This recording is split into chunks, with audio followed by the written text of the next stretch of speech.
This is the Realty Classroom Podcast, episode number 187. Create a bigger vision. Are you a real estate agent who wants to turn your job into a business without sacrificing your lifestyle, but you just can't seem to find the right plan or any plan to help you get there? Well, then, hey, you are definitely in the right place. I'm Danny Griffin, the founder of the Realty Classroom and the host of this podcast. Now, to help you take immediate action to get started in the right direction or a better direction if you're already in the business, I've created a free Jumpstart course for you, or a plan. It's an outline for a plan, and it's waiting at freeagentgift.com, freeagentgift.com. Now, listen to me say this. This is the exact one-page infographic, and then I do a walkthrough of the bullet points so that you understand what this plan is. And this is the exact thing I teach top producers that come to me for one-on-one private coaching and consulting. I just did an onboarding the other day where we walked through this exact same thing I'm going to give you. It is a wireframe of what to do and how to think about this business properly. Listen, I still do this every day, and I teach agents now across the country. My brokerage is now in 5 different states. I have a whole bunch of people that I teach this to, and I want to just give it to you so that I can leave you better than I find you if you take the time to listen to this podcast. freeagentgift.com. All right, enough of that. Let's get after this. Create a bigger vision. And like I said, every time I'm doing one of these podcasts, it's after a week of coaching and intense group, all this stuff that I do and doing the job of the brokerage. And I just start to think to myself, my gosh, so many people have such a small vision for what this business could be for them. In fact, so many of them have such a small vision, they end up selling nothing. And I think that's one of the strangest phenomenon in this business is that you can go to any multiple listing service across the United States and Canada, and you are going to pull up what people sell if they give you access to that. And you are going to find an enormity of license-paying members of these multiple listing services that sell nothing in a year. And to me, that's just mind-boggling, and I think it's sad. Because I think a lot of agents out there are well-intended and they want to sell property and they want to help people. That's why they got into the business. But I was even with a gal today that, was a retiree from corporate America, got into this business, and she was just saying, I've had enough. It's a very difficult business, and I'm going to leave it to the younger folks to do it, was her quote to me. And I thought to myself, yeah, that's noble. I like it. I get it. But really, where does that put somebody getting into the business? I mean, really, what happens to them if they come in here and they're well-intended? And her thought was most people aren't very well-trained. There's a lot of over-promising, and I couldn't agree more. So here we go, right? I'm going to tell you this, that if you're in the business already or you're just beginning, the first point in the podcast today is that your self-image as a successful agent matters. I am a huge fan of all the psychology that exists out there, these bodies of work around self-image. My favorite book, from a psychological educational standpoint, is called The New Psycho-Cybernetics, which means Mind Steering Systems, by Maxwell Maltz. And I like the version edited by Dan Kennedy because I had some indirect and some direct coaching from Dan. The older version is called Psycho-Cybernetics. It was written by Maxwell Maltz, who really is the person who proliferated the term self-image and self-image management. Really, he believed that he was a successful plastic surgeon who believed that you could do plastic surgery on your self-image and you needed to. And pretty fascinating coming from somebody who changed people's looks and noticed that some people would feel completely better about themselves after he was done with surgery and others wouldn't. And that's where he really started to realize this was much more of a psychological discussion than anything else. So what I try to help agents with, that includes you, is that you really need to have a vision for you being successful, even if you just sit there. And I bring up Maltz because there's this theater of the mind where you really are all things in the theater. You are the writer of the story. You're the director. You're the producer. You're the actor or actress in the middle of all this. And you can make that happen in your mind's eye. Think about professional athletes, especially Olympic athletes, before they're going to go do a ski jump, for example. You see them close their eyes, or a gymnast, and they close their eyes and they're going through it, because what Maltz argues is that the body and the mind don't know the difference between mental rehearsal and actually doing it physically. So to sit there and imagine yourself listing good properties in the area that you really want to get them, and seeing them priced right, and seeing you run an open house, and having the co-brokes come, and seeing yourself managing and negotiating and all these great things. You can see yourself doing all this. That's how you begin to build self-image, and you don't have to have ever sold a house. You might be one of my Griffin agents that is coming on, and you're taking the test, and we give you this business plan, this free plan that we give away to everybody. And we just want you to begin to envision what it would be like to have this opportunity to run this business, right? Now, let me go into this. As you envision people that are successful, be careful of that, by the way. There's a really a great body of work going on the internet right now that is really proliferating the idea that you shouldn't compare yourself to where somebody else is today. You should simply compare yourself to who you were yesterday, right? And that sets you up for this sense of improvement. Too many of us are just looking at what everybody else is doing. Now, having said that, I know that you're going to look at top producers, and I know that you're going to have some sense of, well, they're successful. Why don't I mimic them? Well, be careful of what you wish for, because I coach top producers. Specifically, I coach top producers that come to me that are burnt out. I have 3 of them right now, and another one that I'm talking to. They all come in with all of this supposed success, and they're exhausted because they're not really building a business that sells more. They're trying to speed up the treadmill to sell more, and that's just the kiss of death, really, literally. I mean, this really has this unbelievable taxing on their lives, and they're coming to me exasperated. Some of them are coming with, rashes and physical manifestations of this stress. So the truth is, a lot of top producers are not running their businesses correctly. They're doing a lot of business. They're winning the trophies. They're being held up on these pedestals for all of you to look at and say, "Ooh, I want to be like that." Well, again, sure, you want some of that success in selling. I understand that. But the truth is that those people oftentimes have a lifestyle that they don't even want. Okay. So, but the other thing is, let's go to the positive side of that. I was one of those people, and I early on in my career started to really study. And what I studied about really, truly successful top producers, the ones that seemed to have a better life, their lifestyle, they were traveling, they were with their family, they weren't making these major bizarre sacrifices of their own life and their health. They were doing something differently. And the first thing that I found out was they were definitely getting help, okay? And that's the key point here is that top producers, the truth about them, the ones that you do want to emulate, there's a lot going on there. They have a good, simple plan, and that good, simple plan for expansion and doing more requires them to be open to getting help from others. And sometimes top producers or somebody that you're just beginning in the business, you don't believe that you have the monetary resources to get the help. I understand that. It's reasonable. But a lot of the time when you join a brokerage, like for example, my brokerage, we really want to emphasize to the folks that we are going to train them in some very specific plans.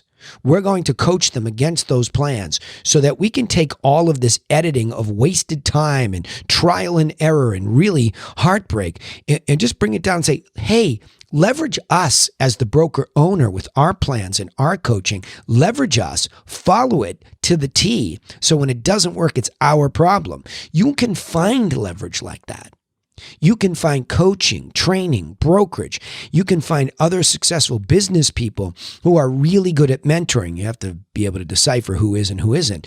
But the truth is, anybody that's a top producer at anything leverages usually a really good plan with systems in it and gets the help of people. And in this day and age, the help of people can come so microeconomically affordable. I mean, I have hired a whole group of people off of Upwork.com. It's been a great resource for me. I go to Indeed.com when I need something that's a little bit more specialized. So I mean, I've just been super resourceful.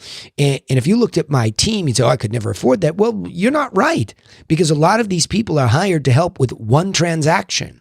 And they're independent contractors like I am. And so I'm only paying out from the transaction versus having to write a check with no business coming in. So you can be smart like that. And here I am. I'm a living, breathing top producer, right? This is what I still do. And you wonder, well, how can he do 3 podcasts and have multiple businesses and have 5 kids and still be married? And on it goes, right? Because that's the truth, folks. A good plan, good systems, great people, right? That's it. That's the truth about how I do it, and you should do it. So the third point there dovetails with that. You want to invest in help ASAP. Now, invest is a tricky word because it conjures up the investment of money. And I know that worries some of you. But like I said, as a real estate agent, make a wise, methodical choice about what brokerage you join. Don't just run in for the discount or the promise of training and coaching or all of these things that are promised. This is a very difficult thing as a brokerage to provide to a new agent or somebody who needs more services. It's very difficult if there's not a clear plan that you're asking about, and you're saying, what's your plan for agents? What's your plan for sellers? What's your plan for buyers? I say that every time we're recruiting. I said, I want you to go out there and ask that. So before you join us, you really know what you're investing in, because you're investing your trust. You're investing your time. You're investing your hope. You're investing in all those things, right? Now, as soon as you get going in there, if that brokerage is resourceful, wonderful, perhaps they have that closing coordinator already built in and you don't need that person. Perhaps they already have a social media expert who can truly tell you what's a waste of time on social media and what is the right stuff. You see, I could go on and on and on about this bigger version of yourself and this bigger vision for your business, but I'll make it smaller first. See what I mean? Here's the crazy thing. I'll make it smaller first. Freeagentgift.com, freeagentgift.com, freeagentgift.com. If you go over there, I will give you a small readable plan that gives you this wireframe to create upon it a bigger vision. Because that's exactly what I do. That plan is the wireframe for my own book of business, which exists inside my brokerage, for my agents, and some of those are top producers and they want a bigger vision. My private clients here at the Realty Classroom, this is exactly what we do. So you can take a fundamental wireframe plan and you can create a better self-image that, why not me? Why not you? Why can't you use that same universal, immutable, blueprint to grow something? Why can't you do it? Well, you have to believe it first, and then you start investing your time, your hope, your whatever, and you be resourceful. There are a lot of people that are more than willing, who are experts, to give away their best what to do information for free. Just be careful that it doesn't take you off into spending money. I mean, you can go online these days and think you're talking to an expert. Next thing you know, you're in a funnel to be upsold 16 different things that might only be a micro part of something. Be careful. I'm just saying the fastest path to creating a bigger vision is learning how to list your first house, then the next house, and then to take it through the process, price it right. All of this is simple. It's not complicated. And it starts with conversations. So top producers know how to get in more conversations with people in a simpler, lower cost way. We don't spend a ton of ridiculous money. Those of us that have a real plan. Plenty of top producers are like junkies buying this website, that website. They do the same thing. A gajillion buyer leads. They're not even real leads. They're whimsical inquiries, right? So you want to get some help from some people that actually, in a calm, planned way, look for those people and invest in time with them. Ask them, can I buy you lunch? Right? Let me just pick your brain because I'm trying to put together this plan. And if you have a copy of my what to do plan, you can then start to interview people based on those things, right? A business, who knows how to put together a business properly? Is it your attorney? Is it your accountant? Is your bookkeeper? Who's got that expertise? You see, you can invest in that help ASAP, even before you get started. All right, and the last thing is this idea of a bigger vision. He's hyper. He gets really fired up on this podcast, and you'll explain me away. Okay, if you're going to be in the real estate agent business, and you only want to sell the average number of homes in a year, which is really probably about 3. I know we talk about this typical agent selling 7, but when you know the truth about the business and there's a whole bunch of people that pay their dues and don't sell anything, the average is more like 3 properties a year. But that can be an incredibly good part-time job. If you are just looking for a secondary income in the household and you can commit to being really good those 3 times a year and you have a good plan and you really take care of that person, wonderful. I'm a big fan of that now, right? Big fan. I'm happy that that happens. But you shouldn't be afraid to go do your 4th deal, which is a 25% bigger vision. Let that sink in. To go from 3 to 4 or 4 to 8, it's not really that complicated as you start to learn. So don't be afraid to see a bigger vision, because that bigger vision might be easier than you think the more you become a student and you stay organized and you learn the truth about things. You don't have to be in a hurry to do it. You don't have to spend a lot of money to do it. Look at, people have said to me, you got to stop, getting on stage and telling 2,000 people, stop spending money. No, I don't. No, I don't. You don't spend money unless there's a real reason that is you're probably 85% sure that that's going to get you moving in a direction of that bigger vision that you have. Whether that bigger vision is to go from 0 to 1 deal, 1 to 3, whatever. It doesn't require you to spend a lot of money, but it does require you to invest in help. And invest doesn't mean spending money. It means taking the time, investing your time, investing your curiosity in learning, okay? Because if you're not scaling up a business or you're not creating a vision to scale it up, then what are you doing? You're contracting. Right? There are many psychologists that will tell you we are always in this state of either expanding or contracting. So there's a real reason to constantly stay with a bigger vision. It keeps you there, and it also protects you from getting squeezed out of this business when there's a downturn in the market. Because listen, properties are always selling, good markets, bad markets, ugly markets. There's very rare that anything goes to a 0, okay? And that would have to be really, the only time I've ever seen something get that close was in a really, really bad recession, and it was super, super rural, and there weren't many properties that traded. And even there, as I was coaching that person, there was still a business happening. Okay. Let me go back and summarize this, right? Create a bigger vision for your business is really what this is about. First point is, you see, you have to understand first, when you're doing that creation of a bigger vision, your self-image as a successful agent matters. Work on that too. The truth about top producers is that there are really 2 camps for top producers. One is the maniac who's spending an enormous amount of money and does have some help, but it's crazy. The better one is the person that has a simple plan to acquire good listings and then build out a business from there. That person has a plan and they have help. Hello, I'm one of them, okay? The next thing is 3, invest in help as soon as possible. And if that means the people that are already there at your brokerage that don't cost you anything, or people that can be resourceful, go for them. And scale up or contract. That's the bottom line. You'll contract and sometimes to 0 and go spitting out the back of the business. Let me summarize it this way.